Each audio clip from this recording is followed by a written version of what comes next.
नमो तस्य भगवतो अरहतो सम्मा सम्बुद्धस्य।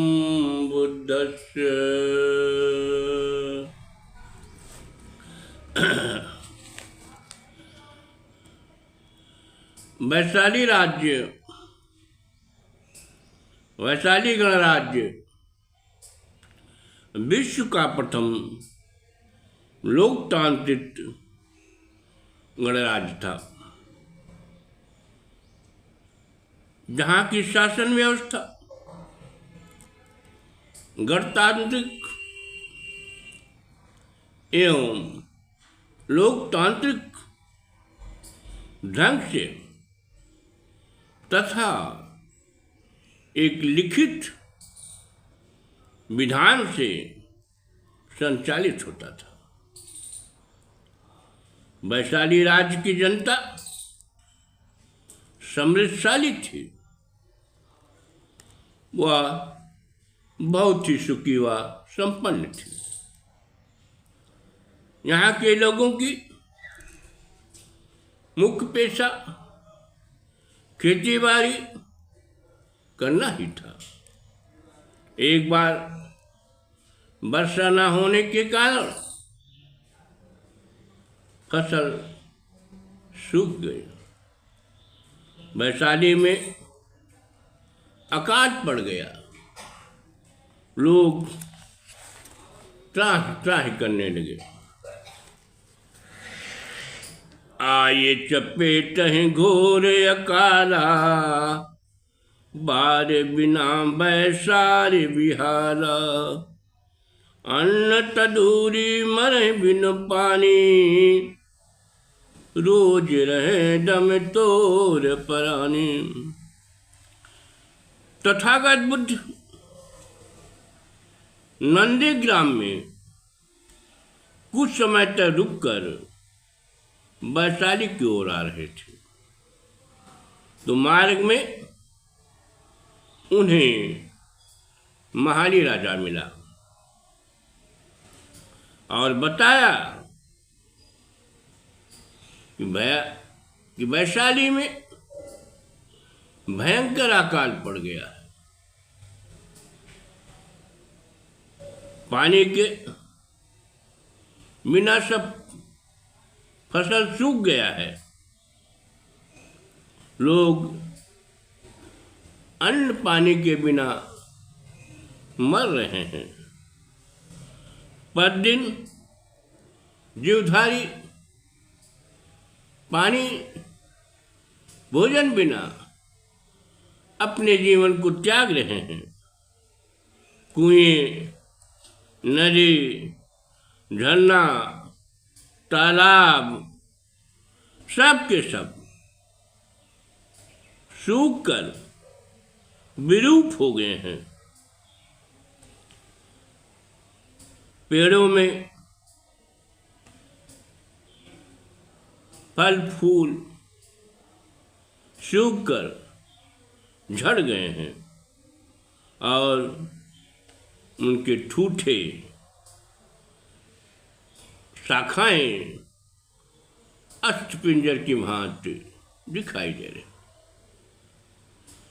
कीट पतंग मरहि पशु पाखी, दिव्य करुण लख जायन बाकी। करि जप जाग धर्म गुरु हारे, पत्थर गए नभ नैन पसारे। कीड़े मकोड़े और पशु पक्षी सब मर रहे हैं। वहां का दृश्य ऐसा दयनीय हो गया है कि आंखों से देखा नहीं जा सकता। बड़े बड़े धर्मगुरु तरह तरह के जप ताप किए, यज्ञ किए, लेकिन कोई लाभ नहीं मिला। आकाश की ओर देखते देखते लोगों की आंखें पथरा गई हैं। बरबर से दूर जलद की रेखा, उठत कबहु नभ काहू न देखा। कष्ट हरन भगवान नहीं चिन्हा, वज्र सब है निर्णय लीला। पानी बरसना तो दूर की बात है, कभी किसी ने बादलों की रेखा तक नहीं आकाश में उठते देखा। बज्जियों की सभा में भगवान क्यों कष्ट हर करने वाला समझ कर ऐसा निर्णय किया है कि अहि तथागत मंगल भवनु, जो पुण्य जोई होई नगर गौनु। बरसाई वारि न संशय कोई, असी पद तीत सब उर गोई। वैशाली वासियों के मन में, उनके हृदय में ऐसा विश्वास है कि जब समय संबुद्ध जो कल्याण के धाम हैं, अगर वह वैशाली नगर में उनका पदार्पण हो जाए तो निसंदेह यहाँ पानी बरसेगा। ऐसा विश्वास था वहां के लोगों का। भेजहि मोहि बुलावन ताते, करहु निवेदन सेवक नाते। मोह कह मानि अनुग की नाही, पूर्व सारे पधारहि सही। इसलिए वज्जियों ने, लिच्छियों ने मुझे आपको बुलाने के लिए भेजा है। उनका सेवक होने के नाते मैं उनकी ओर से आपसे निवेदन कर रहा हूं, आग्रह कर रहा हूं कि आप वैशाली नगर में पधार कर उनका हौसला अफजाई करें, उनके मनोकामनाओं को पूरा करें।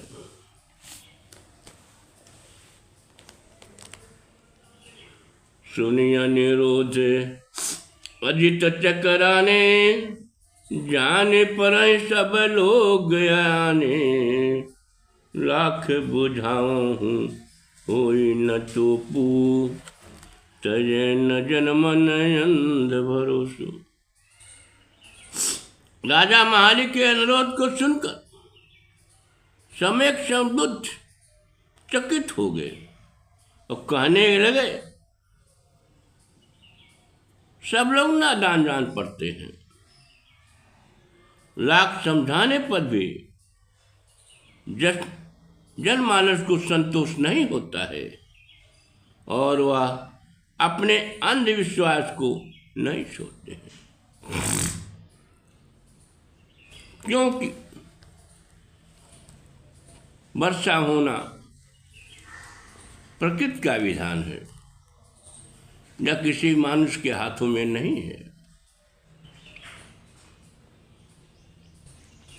भरित अंधे विश्वास बुरे, ज्ञान नान समात। करत चहे सजे सब रिद्धि, बाल बिन बादर बरसात। जिनके हृदय में अंधविश्वास भरे होते हैं, उनमें कोई भी दूसरा ज्ञान नहीं भर सकता है। वे रिद्धि सिद्धि के बल पर बिना बादल के पानी बरसाने की कल्पना करते हैं। वे पुरोहितों से, ब्राह्मणों से तमाम तरह के जप ताप कराते हैं, यज्ञ कराते हैं, लेकिन कोई लाभ उन्हें नहीं मिलता। यह एक अंधविश्वास ही है। अंकुश ही प्रकृति के कर्मो, बाध न पामहि जप तप धर्मो। चलत नता पर मनुष्य जोरा, करहि प्रभाव प्रताप न मोरा। प्रकृति के काज मनुष्य के नियंत्रण के बाहर होते हैं। उन्हें जब तप और धार्मिक अनुष्ठान से नहीं बांधा जा सकता। ये फिजूल के कर्म हैं, फिजूल की बातें हैं, लोगों को ठगने का एक धंधा है।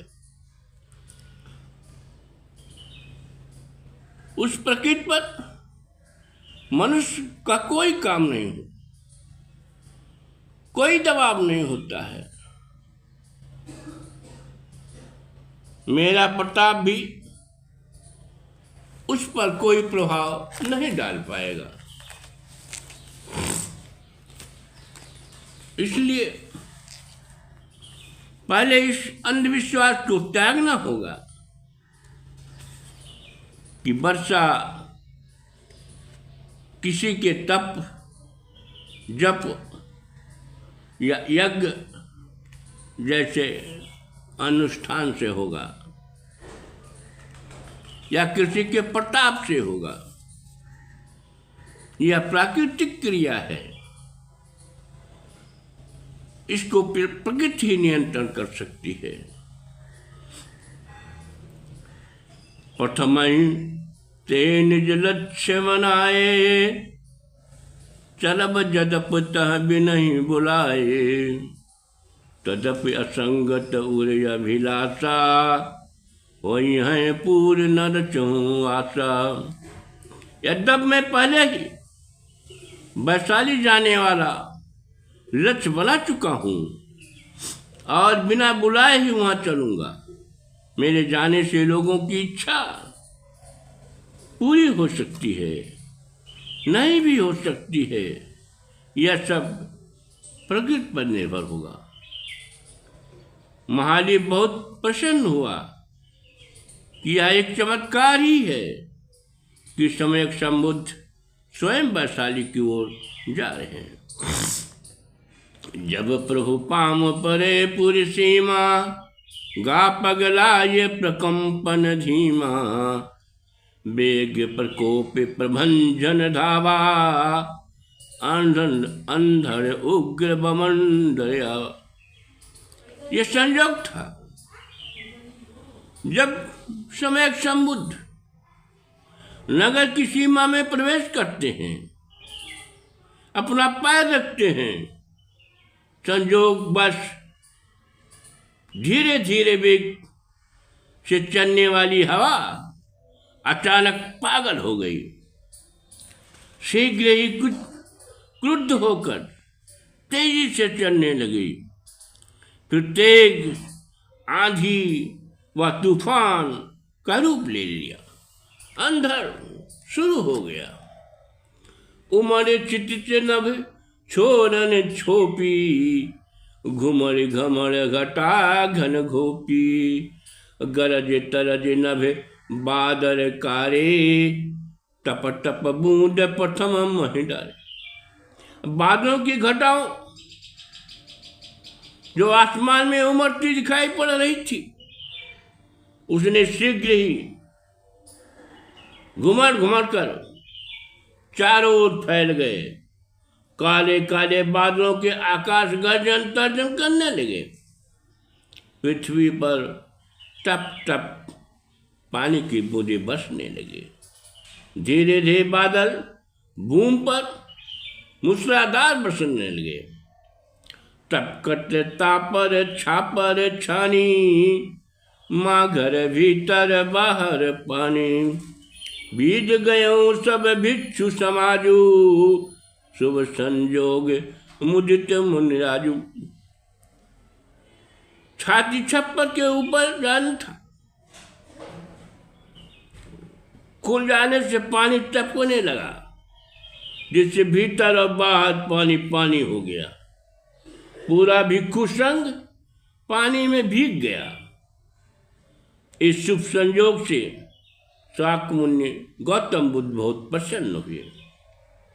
तथागत बुद्ध का बहुत स्वागत सत्कार हुआ। उनके जो विरोधी थे वे भी आनंदित होकर उनके उपासक बन गए। उन्होंने वैशाली वासी को सांत्वना उपदेश दिया। उपदेश हित कर पाय पुरजन, होय सब हर्षत भय। कई बार बार प्रणाम मुनि, पुन पुन बुद्ध पर सत भय।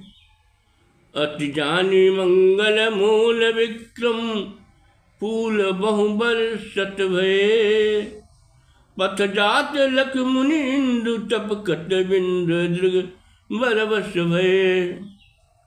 तथागत बुद्ध के समयक संबुद्ध के कल्याणकारी उपदेश को सुनकर पूर्ववासी नगरवासी बहुत ही प्रसन्न और आनंदित हुए। उन्होंने बार बार उनकी वंदना किया। सम्यक संबुद्ध के कल्याण मूल समझकर वैशालीवासी उन पर फूल बरसाने लगे, उनकी वंदना और पूजा नमन करने लगे। नमो बुद्धाय।